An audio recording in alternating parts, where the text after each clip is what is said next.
Let's remember to gather some of the greatest TV and movie stars of yesteryear with the woman who knew them.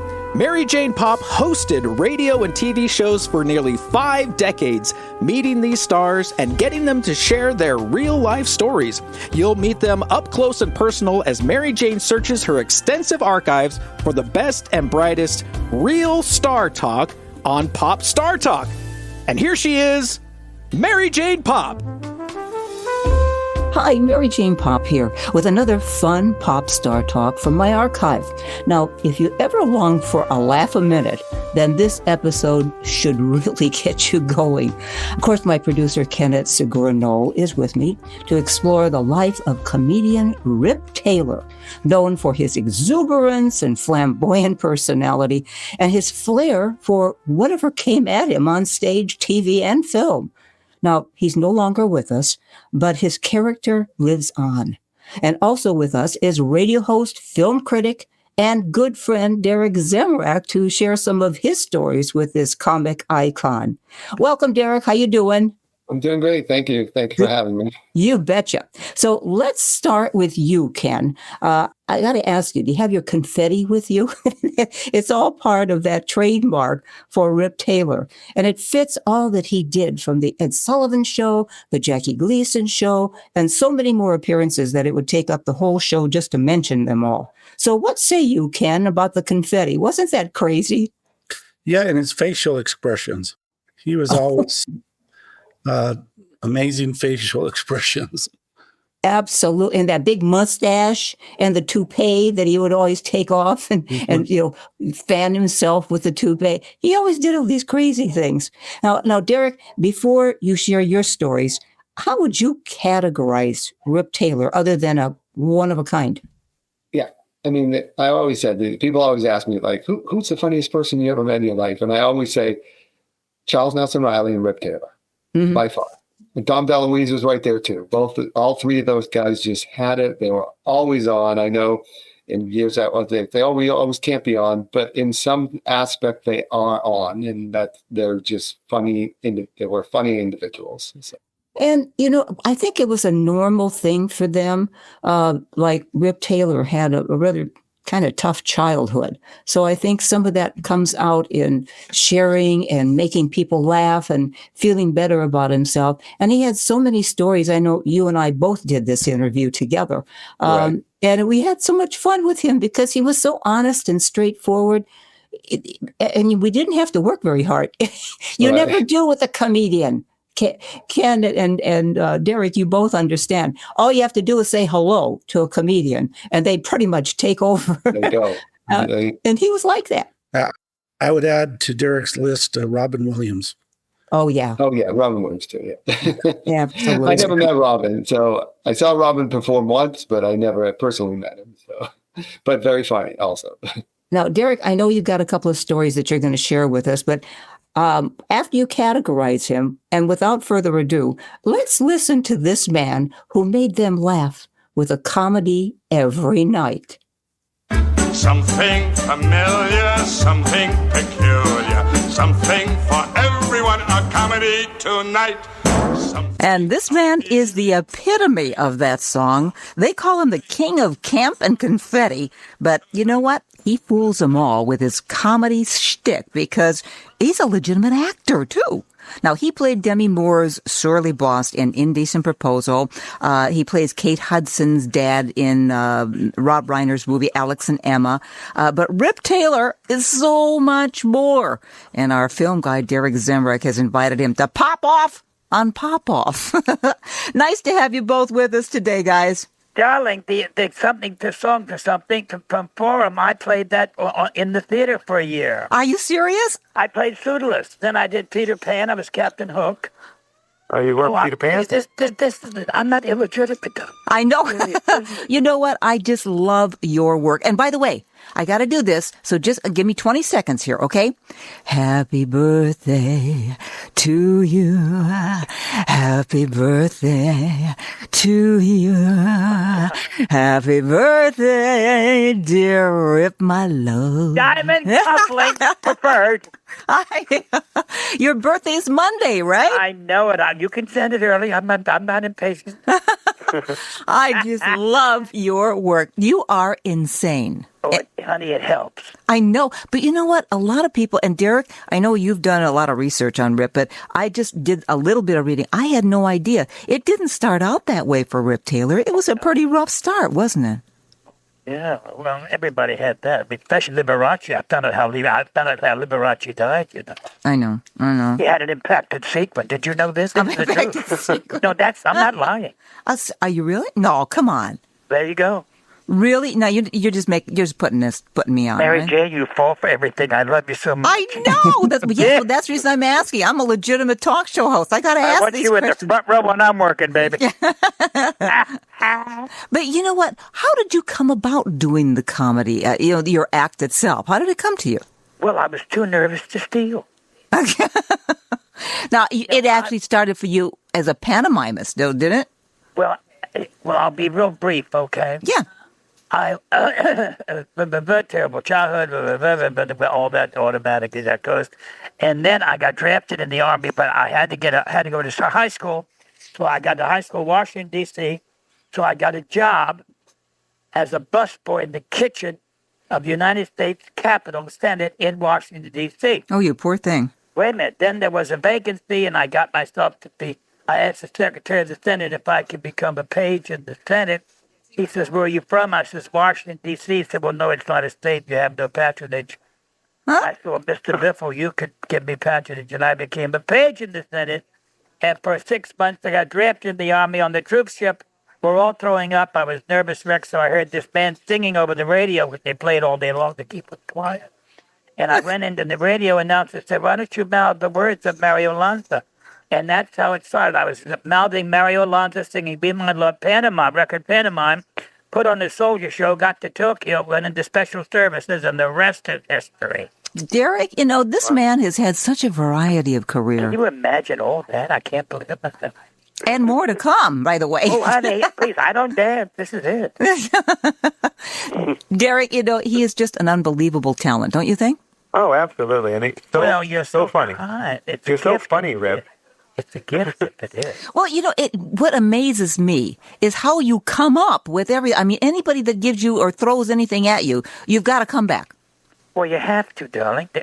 My goodness, I opened a halfway house for girls who won't go all the way. I mean, I'm not out of this business for nothing, for God's sakes. What about your one-man show? Now, it was a major success in L.A. That was a trip, Joe. That was.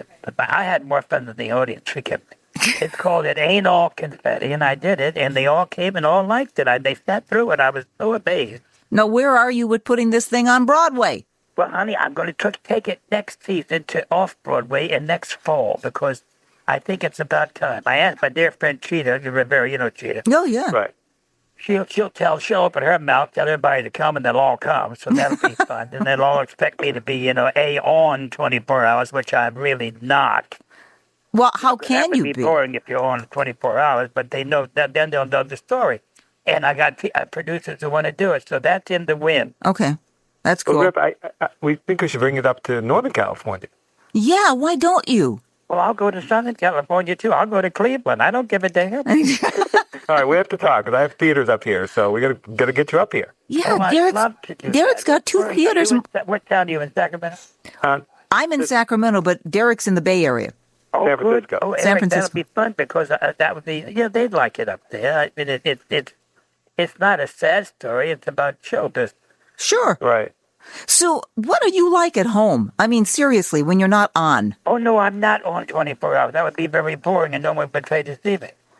Well, you get tired, too. How do you keep that energy level of yours up? I think it's a gift. Yeah? You think so? I think you're right. I think you're right. Rip, I remember one show. Well, it's a gift. Right. Rip, I remember one show when I was a kid that was it the $1.99 beauty pageant or something? $1.98. $1.98, okay. It was more expensive. Chuck Barris's dream, but it was just such fun to do. But I never, ever knocked the performers. I had the announcer be rude to the heavy lady. Was that before the Gong Show or after? Pardon me? Was that before the Gong Show or after? Oh, it was during, because he had all of those shows. Oh, okay. Oh, okay. Yeah, he owned the whole batch, didn't he? I wish he'd bring him back. It's such a fun thing to see now. Good God. And you know what? It was more fun because it wasn't necessarily gross and dirty. You know what I mean? Wasn't rude either. I was never rude. I said, "Oh, we let us stop cope." That's just, Yes. one of those things. And then, I didn't say you a heavy lady and all that stuff. That's too easy to fall into that trap and be rude. Yeah. Right. But why was it, even Bill Cosby has said, good comedy is good writing and delivery, not necessarily gross words all the time, dropping the F-bomb all the time. I'm tired of that. I mean, it's so obvious and it's so silly. It's like every other word. They're all doing it and they don't mean nothing. No, well, after a while, it doesn't mean anything. Once in a while, you're okay if you gotta, but it'll get your attention. But then after that, it's like, I don't hear anything else but that. Yeah. It's crazy. Same as if they allow it. That's sad. I know. Well, Rip, and the ones who do it are desperate anyway. Yeah. Right. Rip, you got an exciting documentary coming out, I understand.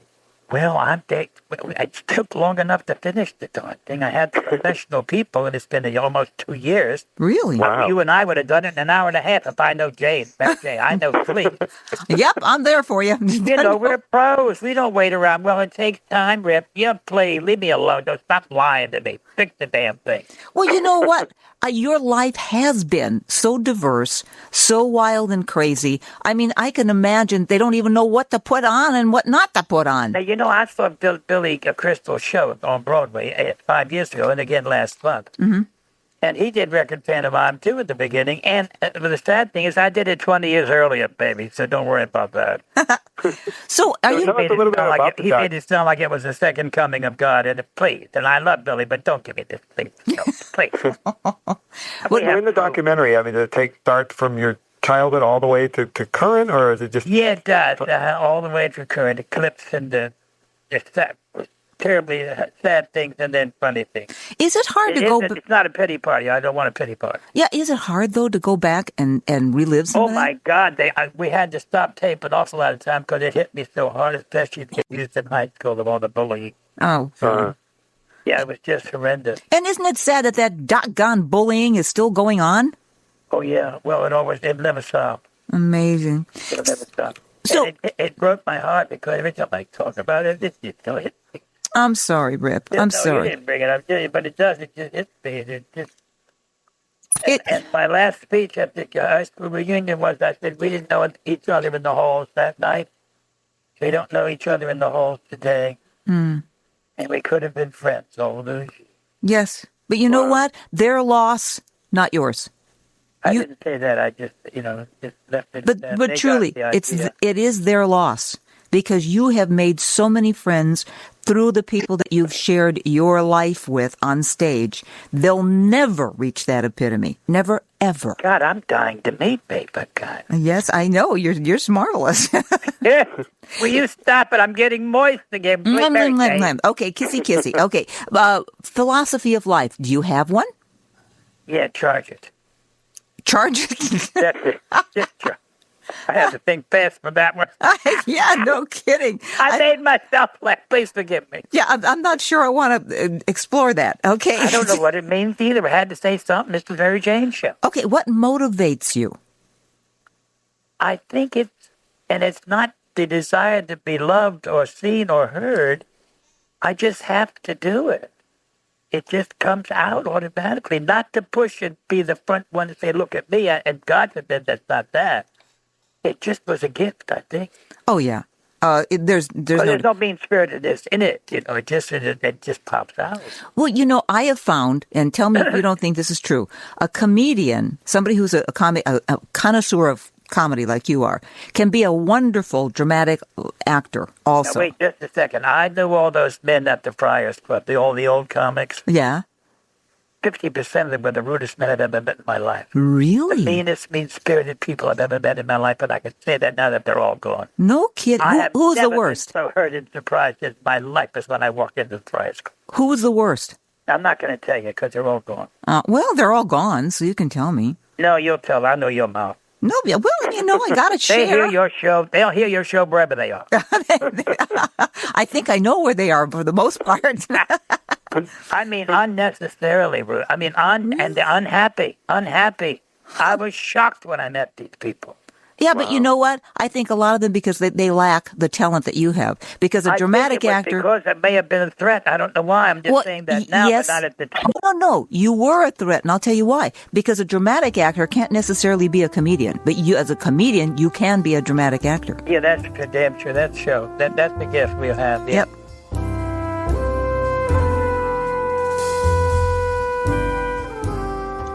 Boy, that is a gift that he has. And Derek, I know you'll agree.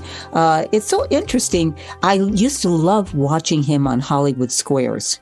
I don't know about you guys, but it was just incredible how he came up with all this stuff. It reminds me of the TV series called Whose Line Is It Anyway? And in talking to some of the people that have been on that show, including Jim Meskimen, I asked him, I said, do they give you time to think about it? Or maybe let you know ahead of time what they're going to do? And he said, no. He said, they throw it at you. It's improv to the max. And that's what Rip Taylor was, no matter what, you throw anything at him, he'd have an answer, which is unbelievable. So, but anyway, you had a couple of stories, Derek, you wanted to share with us? Yeah. Rip was always, he said on his interview that he wasn't on, but he was always on because I had dinners with him and, just in social settings and where it really wasn't somewhere where you had to be on, but he was just a funny person. And he always carried confetti in his pocket. And he would throw that out no matter where he was. It didn't matter. If you were in a restaurant, that restaurant got it. So, well, and that whole confetti story, we'll probably get it from him too. But I thought it was fascinating because he actually was bombing on the Merv Griffin show. Right. His jokes were terrible. Everything was amazingly bad. And Merv Griffin was pretty popular at the time. I mean, he had all the biggies on. And so he just got so frustrated. He took his cards that he had and he just ripped them all up and threw them in the air and walked off the stage. And he thought, that's the end of my career. I'm done. I'm not going to get any more jobs to do anything. That night, I guess the network was just inundated by phone calls that they love that crazy guy. Bring that wild, crazy guy back again. And his career launched. You never know what's going to happen, Derek. No, you never know. And like I said, I got confettied by him numerous times. Oh, did you? He just, I think he thought the hair is big, let's throw some confetti in there. I don't know what it was. But yeah, that's amazing. And the other thing is, Rip also did a children's program called Sigmund and the Sea Monster, which was, from the Sid and Marty Krofft brothers show. It was in the Saturday morning show. And one time when they were on the sets, the Kroffts, because we had done a Krofft Con in 2022, and both Sid and Marty were there, and Johnny Whitaker, who we've interviewed over the times, was also on that TV show.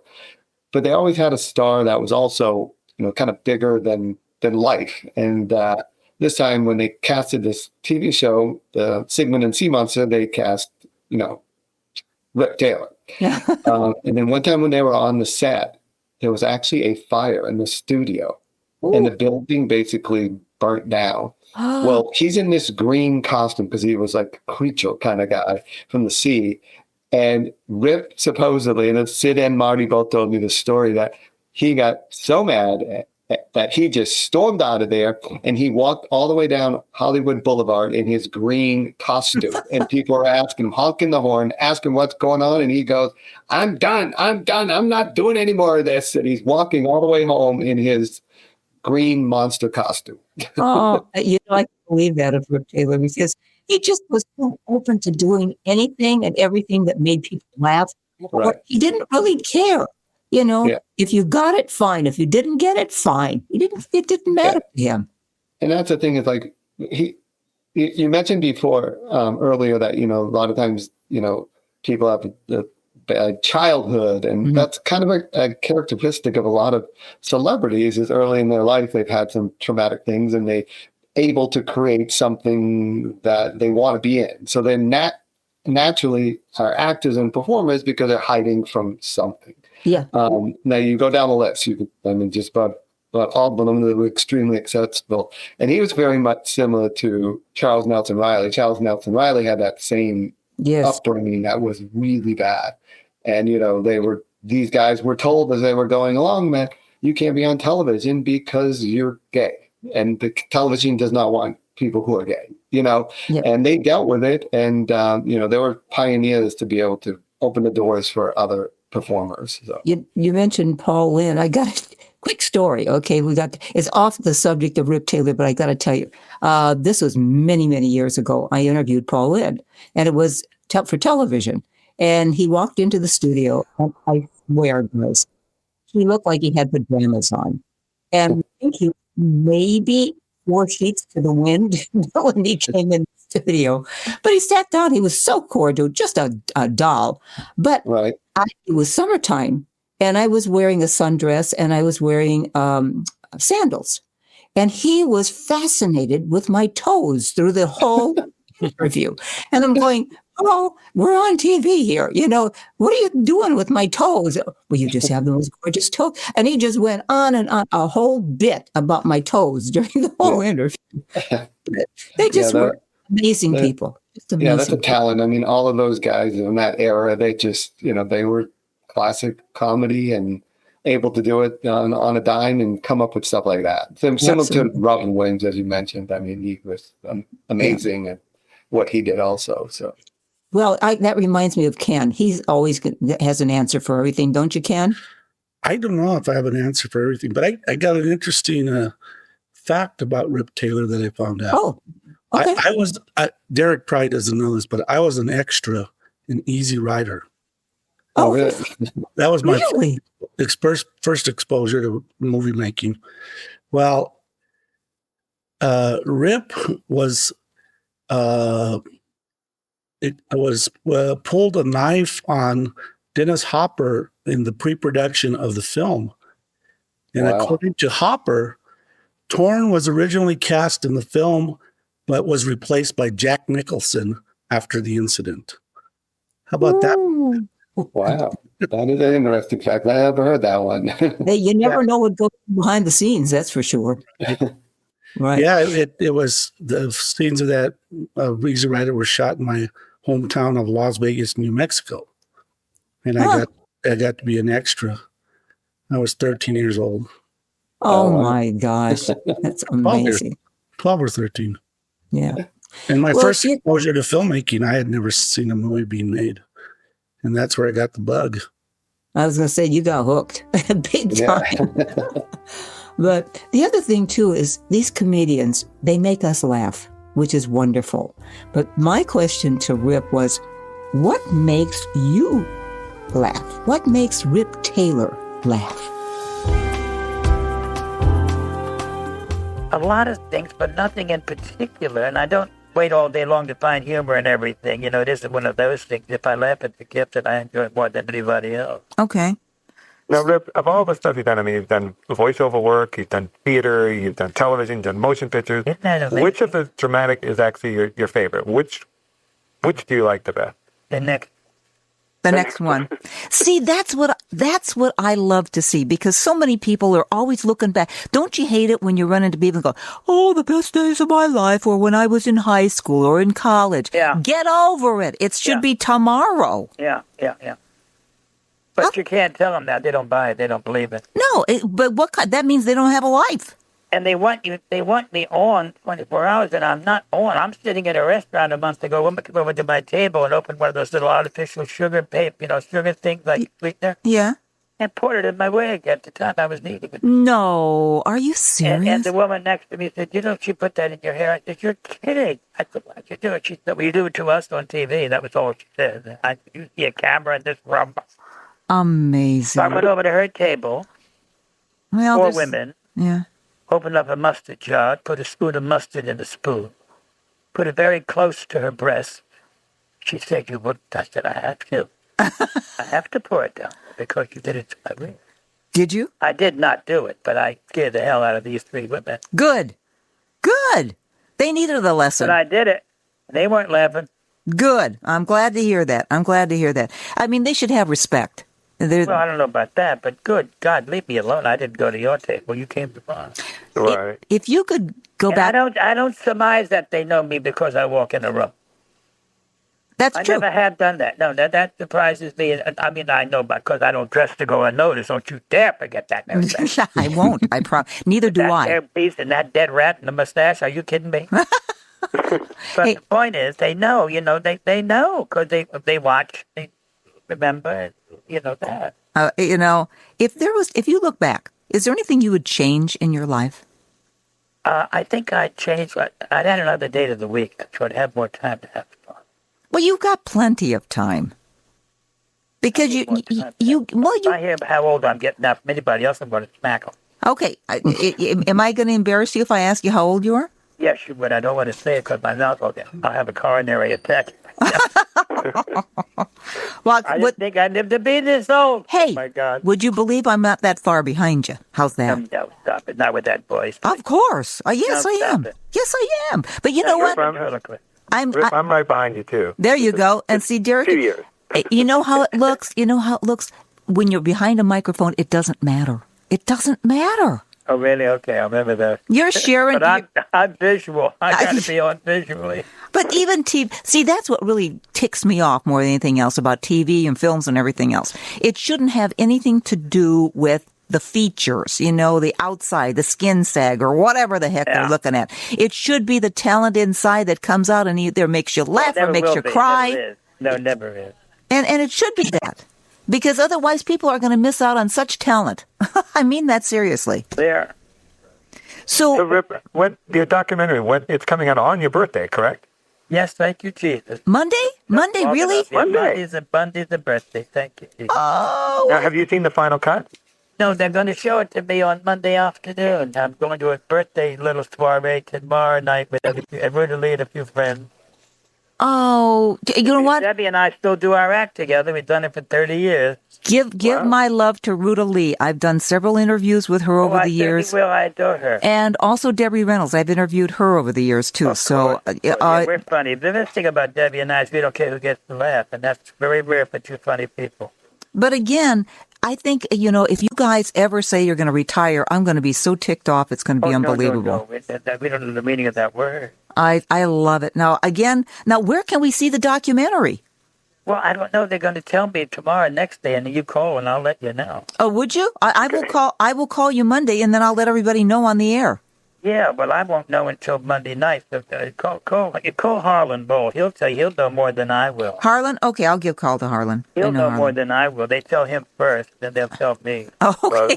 We got to get this movie up here in San Francisco, and we got to get your one-man show up here in San Francisco. That's our goal. Would be fun. We've funded too. When was I up there last? I did some television thing, the morning show or something. Well, I'm telling you right now, you would have a packed house, and Derek and I will be right in the front row, won't we, Derek? Oh, we did one of those AIDS things at the Opera House or something like that. Oh, yeah. When was that? About 2 years ago. About 2 years ago? Well, I'm telling you, got to come back again. That's all there is to it. Oh, I just love the place. My God, I had such fun there. Well, San Francisco, it's a unique place, right, Derek? Yes, absolutely. And didn't Joan Fontaine used to live there too? Yes. Yep, absolutely. Well, all the best people lived there at one time or another. It's just marvelous city. Yep. It's so full of if you could pick out something that you want to accomplish yet, before you have to write your own epitaph, and I know you will, what would you like to do? You know what my epitaph's going to be? What? R.I.P. R.I.P. Uh-huh. Rest in peace, Rip. Aw. Rip, rip, rip. Rip, rip. I think I like that. Isn't that funny? That is so cool. I thought so, too. That's cool. Okay, so what do you want to do yet? I want to do the play off Broadway, not on, and make them come and do more shows. If they come, I'll do more shows, rather than have a limited engagement. That's good. I like that idea. Because a lot of them still don't know that I can walk and chew gum at the same time, meaning be serious. I know. And see, and I'm not on earth to prove that I can be serious. It's just that the play is so interesting to other people, and I enjoy talking about it. I didn't know they would be interested when I first did it. Of course they would be. Well, I don't know that. I didn't know that. And I said, well, they come. Like every night when I went to the theater, is there anybody out there? It was, thank God. Oh, and they will always be out there for you, Rip. Well, it was fun to do. That was fun. I was quite surprised that I got through it, and then I enjoyed doing it because I couldn't wait to hear what I was going to say next. But that's the talent you have. You've got, I know, I bet you any money, you've got an outline, but it depends on your audience, right? Yes, yes. And you go with who's in the audience and how they respond. It's not all funny, you see. It's a different thing, the play. But again, that's the important part. It wasn't an act of jokes, you know what I'm saying? Yeah, I see what you're saying. And they need to know that side of Rip Taylor. They really do. Well, that's what made me say, is there anybody out there? Does anybody care? Does anybody give a damn? Do they want to know about the outside? You know, that's what's like there. And they do care. Well, they came, and I was surprised. And you got to make a promise to me. Would you? What, darling? You've got to come back and visit with us again. Oh, yeah. Oh, my God. Yeah, please, we're joined at the hip. Will you stop it? And you bet. And the second promise is that at least you'll talk to Derek about coming back up to Northern California. Well, I want Derek to keep in touch with me, too, because then I'll let you know when I'm doing it, he can see it. And why don't I, not right this minute, but ask Harlan to send him a DVD of the play. Very good. Cool. Very, very good. And again, thank you so much for taking the time with us today. I was so looking forward to it. When Derek said, Rip Taylor's coming, I'm going, yes, I love it. Oh, thank you. My God. Now, Derek, are you going to, if you get the play, give the address to Harlan, he'll send you a copy. Could you have connections with theaters up there? Yeah, I own 2 theaters up here. Oh, well, God. He owns them. So it's not like the middleman here. I didn't want to impose. I didn't know. Oh, you don't impose it, Derek. You're an open guy, right, Derek? Derek, you have my number. Call me back, and I'll give you my address. You give it to Mary Jane. Okay. Absolutely. And again, thank you so very much. A very happy birthday to you. We'll have thanks, darling. And I think I have you as a friend on my Facebook page, so I'm going to wish you a happy birthday. So there too. Good. Thanks so much, Rip. Right. God bless happy you. Birthday, Rip. Thank you a lot, both of you. Bye-bye. Keep up the good work. Bye-bye. I will. Bye. Oh, my God. Is he not? This is such a great guy. He is a great guy. And we did that interview, Derek and I did that interview in 2014. He passed away, Rip passed away in 2019. But Derek, did he ever get in touch with you with that documentary? Because I tried to find it and I couldn't find anything. Yeah, he did. We corresponded for quite a while about the documentary specifically because I had the California Independent Film Festival. We were going to show it, or at the theater, or whatever we were going to do. And the guys he had mentioned in the interview that he didn't see the stuff, and they were always asking what took so long. Yeah. I don't think it ever got completely finished. I'm not sure, because he was very frustrated. Every time I would talk to him, he said, I still haven't got a final copy. I'm so upset. So I don't know whatever happened to that documentary. I looked a little bit online, and I couldn't really see too much about it. So it's our trailer. Yeah, I did some research, same thing, trying to figure it out where it might be or whatever. And any ideas that you've? Ken? No. No. I do have a mea culpa. What? It was Rip Torn, not Rip Taylor, on my story about Easy Rider. That's okay. That mix the rips up. Yeah. Well, yeah. I was kind of wondering, because I was like, I can't picture Rip Taylor was an actor, but to play the Jack Nicholson role, it's like that was just a little bit of stress. Do you know what Rip Taylor's middle name was? You'll laugh. And I know why he didn't use it. It was Elmer. Rip Elmer Taylor, No wonder he just went by Rip Taylor. That was it. But Rip can't be his name. Is that a nickname? How did he come up with Rip? Good question. I don't, because it from the very beginning of the research that I did from his childhood, it was always Rip Elmer Taylor. So who knows? Maybe one of our listeners can email me or maybe Facebook, on my Facebook. Let me know if you have a story behind that and what his name is. Yeah, we should always invite people to do that. Come onto my Facebook page anytime you like and, get a hold of me or Ken for that matter. We're both available on that. But it's an icon. I miss him. Don't you, Ken? I miss all these great comedians. Oh, by the way, his original name was Charles Elmer Taylor. Yeah, so I don't know where the Rip came. Maybe like he said on his tombstone, he wants to have Rip, rest in peace. Yeah. Oh, he always, what a I guy. would suspect that probably when he was coming up, maybe, often they did that when they were Cat Hunter and everyone else had a name that they put in that was kind of catchy at that time. So I think somebody came up with Rip. They came up with some wild and crazy ones, and they had to be very careful because if somebody, and Derek, you can say whether this is true or not. If someone else had that name already, they had to change it slightly so that they didn't duplicate the other person's name. It was crazy time. Right. Yeah. At least for the Screen Actors Guild, it kind of difficult back then to figure out, like, okay, there's two, Rip Taylors who gets paid and all that kind of stuff. So they really, wanted to make sure people had individual names, and you have to assign something else. So no, pretty much people use their own names, don't they? Mm-hmm. Instead it's of kind of strange that Rip Taylor and Rip Torn both had Rips on them. We'll do a little research on that and find out how that all came about. Yeah. I'm sure there's somebody in the business that will know. That's for sure.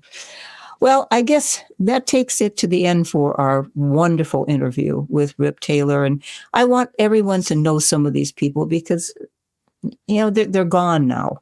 But you know what? Their comedy, their talent, their feeling for people and love for the stage and the work that they did, they were hard workers. I don't want that to be lost. And that's the reason, Ken, that we do this, right? Yeah, I thought he would have been great in The Wizard of Oz. And then I found out he played in the Brady Bunch, I believe, not a remake, but in the show they did The Wizard of Oz, and he plays one of the characters in The Wizard of Oz. Wow. In the TV show. But I thought he would be the perfect Cowardly Lion, I guess, Yeah. Yeah, that would be great. And Derek? He might have played in Wicked on Broadway or off Broadway or the touring national group. I think he played the Wizard. Yes, he did. Yes, yeah. I did. Perfect Wizard. Yeah, that's right. Yeah. So what are you up to these days, Derek? Same old stuff, doing movie reviews. Just went to see a couple movies in the last couple days, and owning theaters and one theater now. Film festivals, curating programs, doing a lot of cabaret shows. Not me performing, producing. I love it. We just had, we've had everyone at the theater from Rita Moreno doing cabaret to John Lloyd Young, who won the Tony Award for Jersey Boys and also was in the Clint Eastwood Jersey Boys. And so just a lot of stuff keeping, but trying to pull back a little bit, getting tired of going to events every single week. So you're never going to pull back. Ken's never going to pull back. I'm never going to pull back. It's in our blood, Right. We'll go to our graves, don't you think, Ken? Yeah, pretty much. Yeah, absolutely. Okay, folks. Well, that's about it for this edition of Pop Star Talk. We will miss this man who led an incredible life right up to the end. Rip Taylor. Thanks for all you do, Ken, to get Pop Star Talk produced. And Derek, what a pleasure sharing your time and reminiscences with us. Come back soon, okay? Promise? Thank you, yeah. It's actually great to hear the old interview, so I appreciate that. Absolutely. I've held on to him. I didn't know why, but I was holding on to him. Hey. But anyway, I'm Mary Jane Popp, hoping that you enjoyed this walk back in time with so many more icons to come. Till our next time together, I always wish you this thought from Pop Star Talk. Live simply, laugh often, love deeply, and above all else, dare to dream.